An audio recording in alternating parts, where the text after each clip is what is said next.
All right, we're going to do some curve sketching here using this function.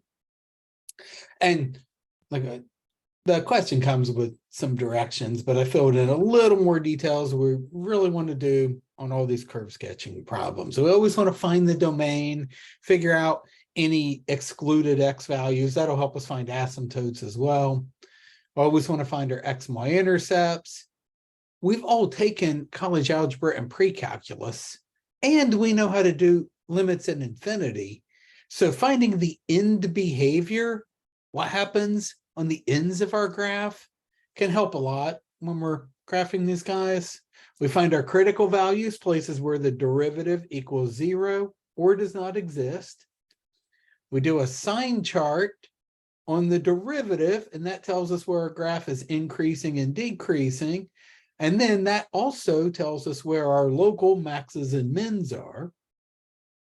We do the second derivative to find our concavity, figure out where we're concave up and concave down. That helps us find our inflection points. And then we graph. I like to graph as I go, but once we have everything, we tidy up our graph a little. Okay, so let's start with this guy, the domain. We've got ourselves a polynomial here. So we don't have any domain issues. Domain is all real numbers. So that means we're not going to have any vertical asymptotes, no horizontal asymptotes. It's a polynomial. Polynomials don't have asymptotes.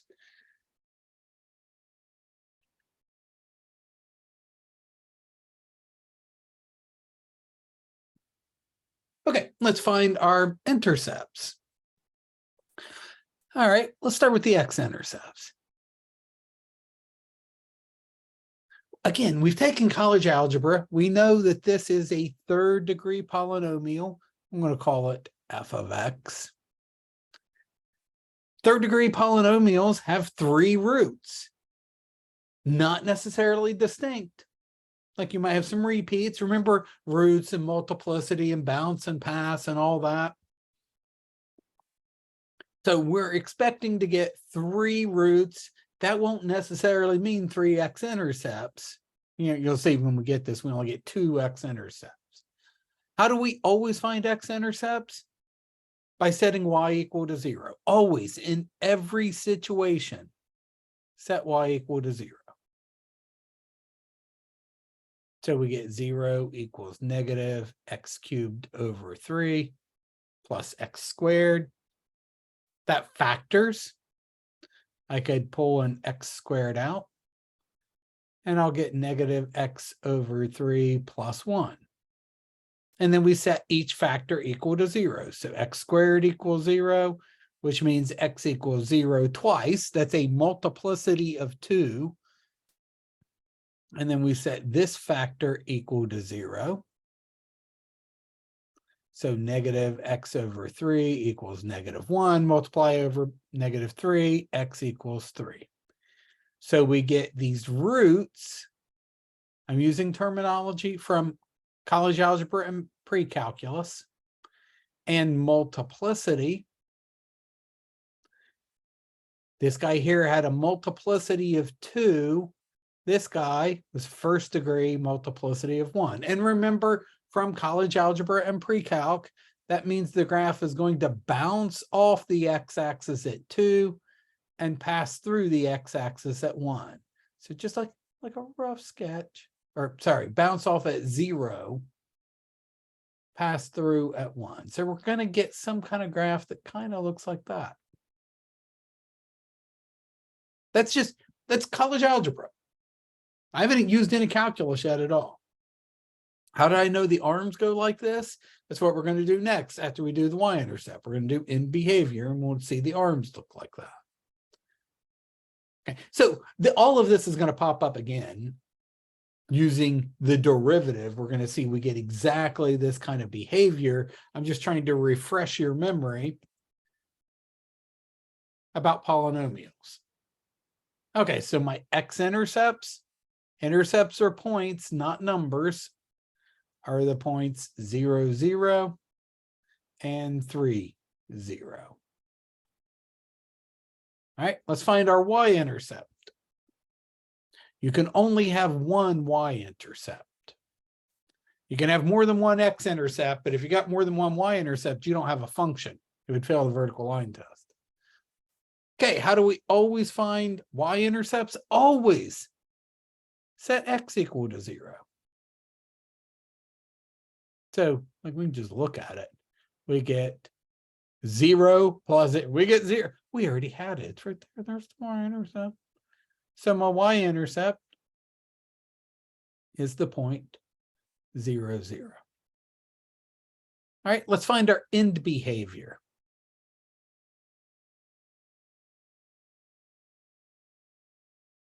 So what we're really asking for, see, you didn't use this terminology in college algebra, but we really want the limit of f of x as x approaches infinity and limit as x approaches negative infinity. I want to know what happens on the ends of the graph. Do I shoot up to infinity? Do I go to 0? Well, we know how to take limits of power functions. We know we got an x cubed there. X cubed is a polynomial. It's a power function, and there's a negative leading coefficient there. So I'm trying to expand this down.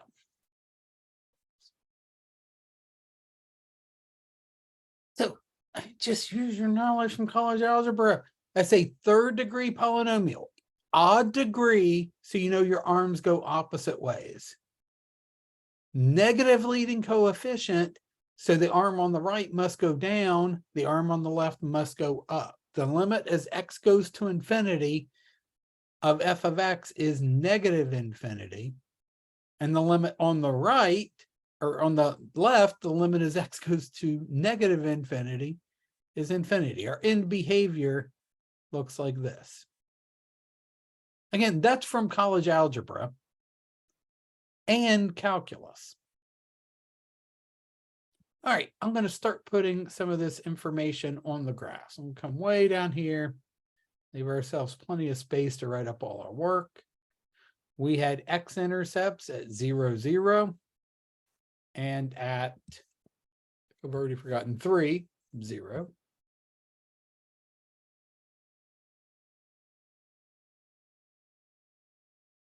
And 3, 0, they're my x-intercepts. And again, I already know the derivative is going to tell us the same thing, but I know I've got an arm coming in from positive infinity on the left and shooting down to negative infinity on the right. And I know the graph's going to come down and bounce up there. It's going to look something like this. And then connect up there. But we're going to get all that from the derivative. Okay, so we've got our domain, we've got our intercepts, we don't have any asymptotes, we've got our end behavior. Now let's find our critical values. So just to rewrite it so that I have it in front of me, our function was negative x cubed over 3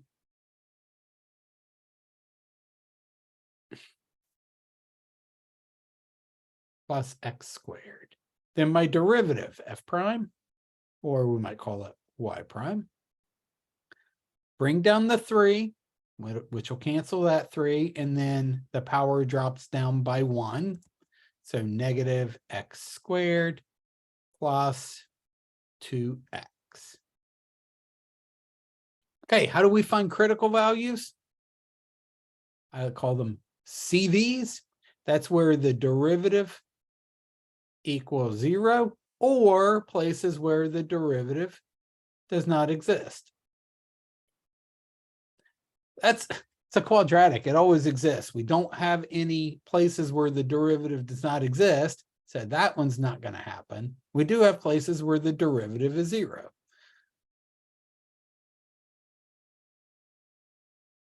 And so let's, that factors. I could factor out an x here, and I get negative x plus 2. And I get 2 places, x equals 0 and x equals 2. So I'm going to have two critical values. Here in a minute, we're going to find our critical points. We're going to find the y values that go with these. These will be actual points on the graph. Critical points are points on the graph. All right, let's do a sign chart for the derivative. So we draw a little number line here. We put our critical values, 0 and 2. And notice that breaks my number line up into three different regions. I've got this region back here, right there. That's negative infinity to 0. I've got everything in between here, 0 to 2, and then everything above 2, 2 to infinity. I want to figure out, is my original graph increasing or decreasing on each of these regions? Positive derivative is increasing, negative is decreasing. So I'm going to pick some test values in each of these regions and plug those x values into the derivative. So back here, maybe we'll test -1. So I'll have -1 squared plus 2 times -1. That'd be 1 negative minus another 2, we get -3. Now I don't really care what the number is. All I care is it positive or negative? That's a negative, which means the function f is decreasing on this entire region. Okay, now we pick a test value in this region, anything between 0 and 2. I could pick 0.7. I could pick square root of 2. Or I could pick something easy, like maybe we'll test 1. So I'm going to plug 1 into the derivative. I get -1 squared plus 2 times 1. That's -1 plus 2. I get +1. Don't care what the number is. I just care it was positive. That means my function is increasing. Positive derivative means your original function. Original is increasing. And then same thing over here. Pick a test point. Anything bigger than 2. I'll pick, I don't know, 5. Could have picked 3. Could pick anything bigger than 2. -5 squared plus 2 times 5. That's 10 minus 25. It's -15, but I don't care. It's negative. All I care about is it positive or negative? The function then is decreasing on that region. Now notice here, we also figured out something else. Right there, I went from decreasing to increasing. The graph went like this. That means I've got myself a local min right here at 0. Ooh. And I've got myself a local max right here at 2. Because I went, ooh, like that. So I went up and then down. So the first derivative test gives us a lot of information. F is increasing on this middle interval, 0 to 2. And F is decreasing on these two separate intervals, -infinity to 0, and then again, union 2 to infinity. So let's circle all that. I like to circle all the important information. And then we have a local min at 0. So we want to, I'm going to say here, at 0, f of 0. So these values we got, these critical values, we're going to plug these back into the original function. A lot of mistakes happen here. If I plug 2 into the derivative, I know I'm going to get 0. I literally just did that work. Critical points are points on the original function. I got to plug these values back up in here. So what is that? So when x equals 0, why it was negative 0 cubed over 3 plus 0 squared, the original function, and that is 0. And when x equals 2, y will be negative 2 cubed over 3 plus 2 squared. Let's see, that's negative 8/3 plus 4. I wrote that wrong. Negative 8/3 plus 4. 4 is 12/3. So I think we get 4/3. So I have a local min 0, 0. And a local max 2, 4/3. Let's put those on the graph. As soon as I find something, I like to put it on the graph. Oh, I already had that. And I know it's a local min. I know the graph is going to go whoop, like that, which I kind of already knew. And I know I have a local max here at 2 4/3. So 2, let's say that's 1, 2. So there's 1, about a little more than 1, about right there. Let's label that 2 4/3. So that's a local max. And I knew the function was decreasing, going back up to this information, decreasing from negative infinity to 0, increasing in between 0 and 2, and decreasing again after 2. So I'm almost done. We're decreasing to here, then it starts increasing, then it's decreasing again. And I just match up my points. Now I'm going to kind of level this out a little bit. When I find my concavity, I'm going to make it look a little prettier because I want to figure out where it changes from concave up looking. This is concave up to concave down. There's going to be a spot where it changes that we call the inflection point. See, this region here is concave up and all of this is concave down. There's going to be a spot in here, probably at 1, I'm guessing, where it's going to change. And the second derivative gives us all that. So now let's find concavity. So we set the second derivative equal to 0. So recall, just so that it's in front of us, our first derivative was negative x squared plus 2x. Then taking the derivative of the derivative, I'll get negative 2x plus 2. We set that equal to 0. Negative 2x plus 2 equals 0. So negative 2x is negative 2. X is 1. That's a possible, we don't have a name for this. Places where the first derivative equals 0, we call critical values.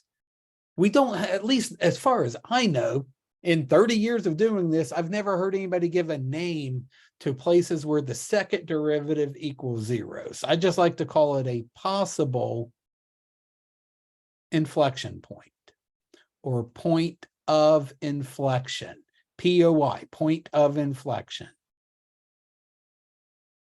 And we're going to see in a minute that it is actually a point of inflection, but there's no guarantee. That doesn't always happen.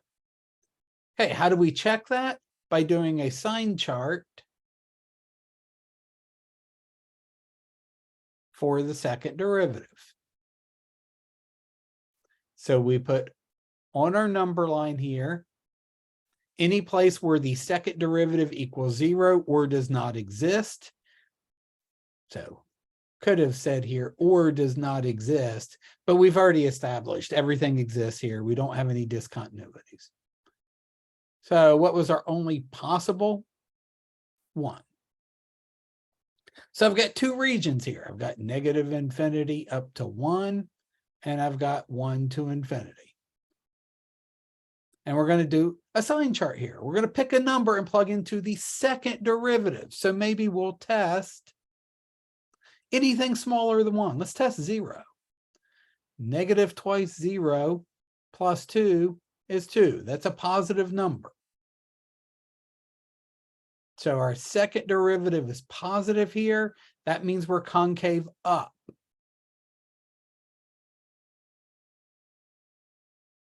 Positive second derivative is concave up. Negative is concave down. Let's plug in a value over here. Anything bigger than 1. We'll test, I don't know, 4. I just picked a random number bigger than 1. Negative 2 times 4 would be negative 8 plus 2. What is that? Negative 6? I don't care. It's negative. That's all I care about. Negative. That means we're concave down. So we just switched concavity. We switched from positive to negative. Ah, yeah, right there. We've got a point of inflection at 1. So now we need to find what that y value is. So we plug, so I'll say here, at x equals 1 of the original function at 1. Not the second derivative. I already know what happens there. I get 0. That's what made it a point of inflection. You always, when you're finding points on the graph, you always got to go back to the original. So I'm going to plug 1. I can just do this in my head. Negative 1/3 plus 1, we get 2/3. Check that on your own. Plugging into the original, I get 2/3. So that's the point 1 2/3 is a point of inflection. That's just me being lazy. It's easier to write POI than inflection point, so that's what I tend to do. And we want to say here we were concave up on this interval, negative infinity to 1, concave down on this interval, 1 to infinity. All right, so we're going to put all that information on our nice, beautiful graph we're doing here. So at the point 1 2/3, let's label it 1 2/3. That's my point of inflection. So I really want to kind of illustrate that on the graph. I'm concave up through here.